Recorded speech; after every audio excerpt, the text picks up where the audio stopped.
When we left off last time, we had a very troubled young Rachmaninoff being torn apart by having two sisters died, his father leaving and he himself moving from St. Petersburg, where all his family was, to Moscow, where instead of taking his musical studies seriously, he faked his report card and was almost suspended. So we pick off from roughly 1890, when little Rachmaninoff was just turning 17. One can only imagine what it would have been like to study under Arensky, Taneyev, and Siloti. A new class in fugue writing with Arensky was announced. Initially, the students were thrilled, but it ended up being terribly boring. Only when Arensky fell ill and was replaced by Taneyev did it become less so. Rachmaninoff writes, "I remember how Taneyev once came to class and sat down not at the teacher's desk but on the bench with us and said, 'Do you know what a fugue is and how to write one?' The only thing we could say was, 'No, Sergei Ivanovich, we do not know what a fugue is and do not know how to write one.' He began to explain and I suddenly saw light and understood it all in just a few hours. Unfortunately, Taneyev taught this class only twice before Arensky recovered." In his own class in counterpoint, Taneyev continued to struggle with the laziness of his two most talented pupils, Rachmaninoff and Scriabin. During this time, young Rachmaninoff writes a few songs which are eventually left unfinished.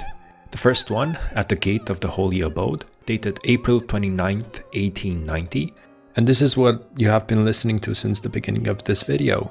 And I'll Tell You Nothing, dated May the 1st the same year. There's also another manuscript of this conservatory year which was written for the special theory class examination. It ended up being played by the conservatory choir conducted by Rachmaninoff himself, and this signaled his debut as a conductor. The manuscript, Deus Meus, is preserved in the archives of the Moscow Conservatory.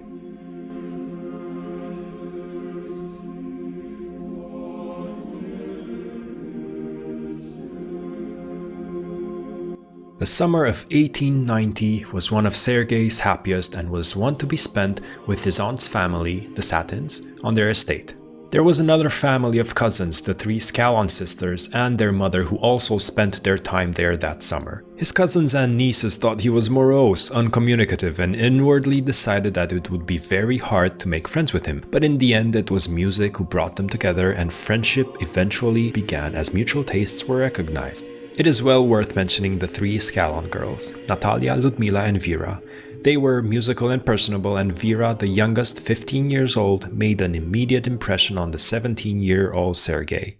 In August, Sergei dedicated to Vera a new romance for cello and piano, as well as a song composed a year before titled In the Silence of the Secret Night, later revised as Opus No. 4. During that time, a student named Mikhail Bukinik writes about Rachmaninoff. He was tall and gaunt, his shoulders somehow seemed hunched, giving him a rectangular appearance. His long face is very expressive, making him look Roman. His hair is unruly. He doesn't avoid his comrades, their jokes amuse him even when they are boyishly cynical. He smokes a lot, speaks in a bass voice, and though we know he is our age, he seems like an adult to us. We all heard his successes in Arensky's free composition class. We know his ability to grasp quickly the form of any composition. We know what an extraordinary sight reader he is, what a perfect ear he has, and we are infected by his love for Tchaikovsky. We are amazed by his keen analysis of each new composition by Tchaikovsky or Arensky, but as a pianist, he made less of an impression on us. On March the 26th, 1891, Rachmaninoff writes to Natalia Scalon, "You ask me in your letter what I am now composing. A piano concerto. 2 movements are already written, the last movement is composed but not yet written. I'll probably finish the whole concerto by late spring and orchestrate it during the summer." With more than a year left before Rachmaninoff's graduation as a pianist, a change in policy at the conservatory changed his plans as well. Safonov, who had replaced Taneyev as director, assumed at once a hostile attitude towards Siloti, and during the school year their quarrel came into the open. Finally, Siloti asked to be relieved of his post, and he did not intend to return to Moscow in the autumn of 1891. Rather than face the last year of piano lessons under a new master who would certainly employ different methods, Rachmaninoff asked Safonov for permission to take his final examination in piano at the end of the current academic year. He was not surprised that Safonov granted this request, for Safonov had shown that he had no great hopes in him as a pianist. More than once he told Rachmaninoff that, "I know that your interests lie somewhere else," by which he meant composition. In the end, however, he passed the examination with honors. On his way home from the piano examination, he saw Arensky and Safonov in a lively discussion. As he came up to them, he heard that they were speaking of the theme for the general examination in fugue that day. Arensky stopped Rachmaninoff to tell him that he didn't want to come to the conservatory next morning just to give him the theme, so he dictated the fugue problem to him right there. Safonov stepped aside and began to whistle the proper fugal treatment of the theme. Rachmaninoff never knew whether this help was unintentional or deliberate. In any case, as Rachmaninoff later learned, none of the class had found the right answer. Only he, with this sidewalk coaching, passed the examination with 5 out of 5.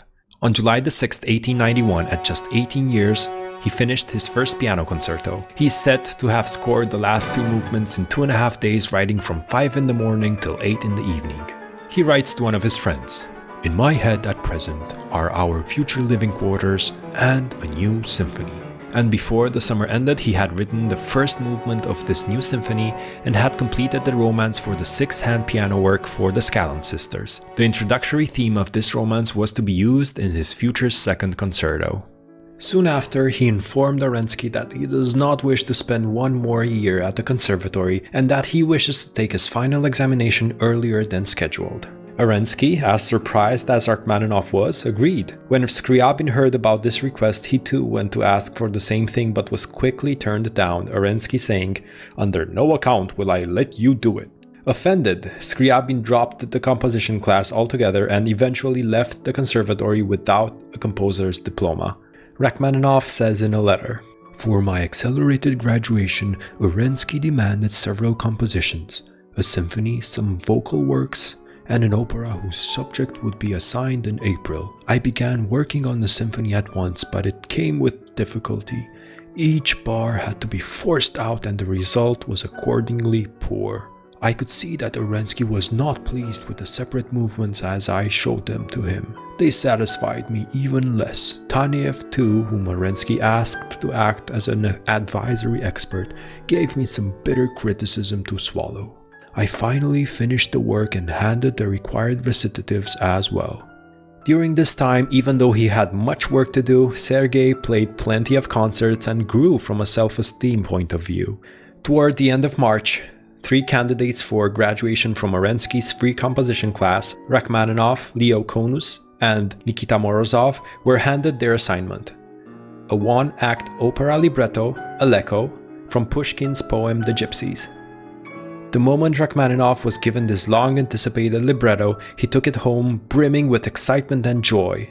As the libretto had been given to the candidates almost 2 weeks later than promised, Arensky expected to see little music when he called in the candidates in mid-April for an interim inspection of their progress. He interviewed the 3 one at a time, while the other 2 waited in the garden. When Arensky asked Rachmaninoff what progress he was making, he replied that he had finished the opera. Arensky was shocked and told Rachmaninoff that if he would continue at this pace, he would compose 24 acts in 1 year.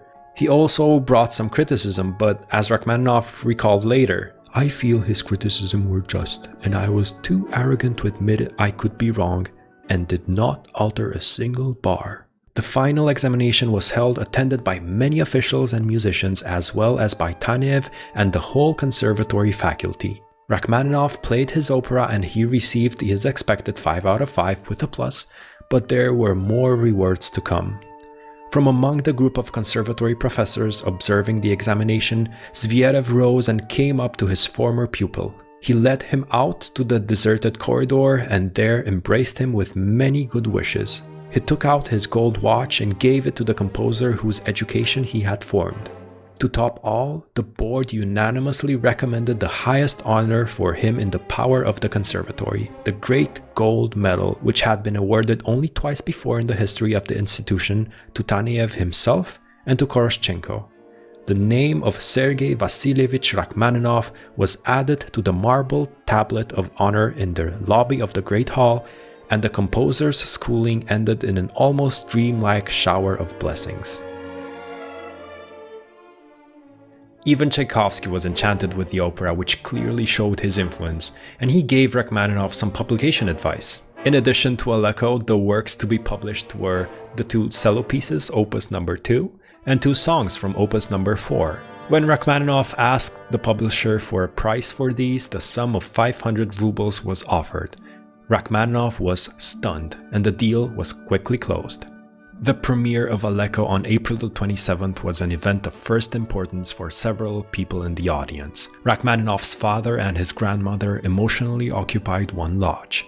Tchaikovsky's applause at the end of the single act was not simply appreciation. He made a point of his applause by leaning far over the edge to show the whole audience that he, whom they admired so much, was showing them a new work to admire. The youthful composer himself was brought before the curtain to face the audience's surprise and satisfaction, and reviews were great. On June the 10th, he writes to Natalia Skalon, "My opera Aleko had been accepted by the Bolshoi Theatre in Moscow. For me, the production of Aleko is both a pleasant and an unpleasant prospect. Pleasant because it's good experience for me to see my opera on stage and to check my theatrical mistakes. Unpleasant because the opera is sure to fail. I say this quite sincerely. It's the way things are. All first operas by young composers usually fail, and for a good reason. They are full of defects and can't be corrected until we know the stage." In a concert on September the 26th, among other pieces, he played one of his own, a prelude in C-sharp minor. And it was here that one of the world's most popular piano pieces began its long career that was to bring its composers everything from fame and contempt, ease and embarrassment, money, indirectly, and annoyance aplenty. As for its inspiration, he later told an interviewer, "One day the prelude simply came and I put it down. It came with such force that I could not shake it off even though I tried to do so. It had to be, so there it was."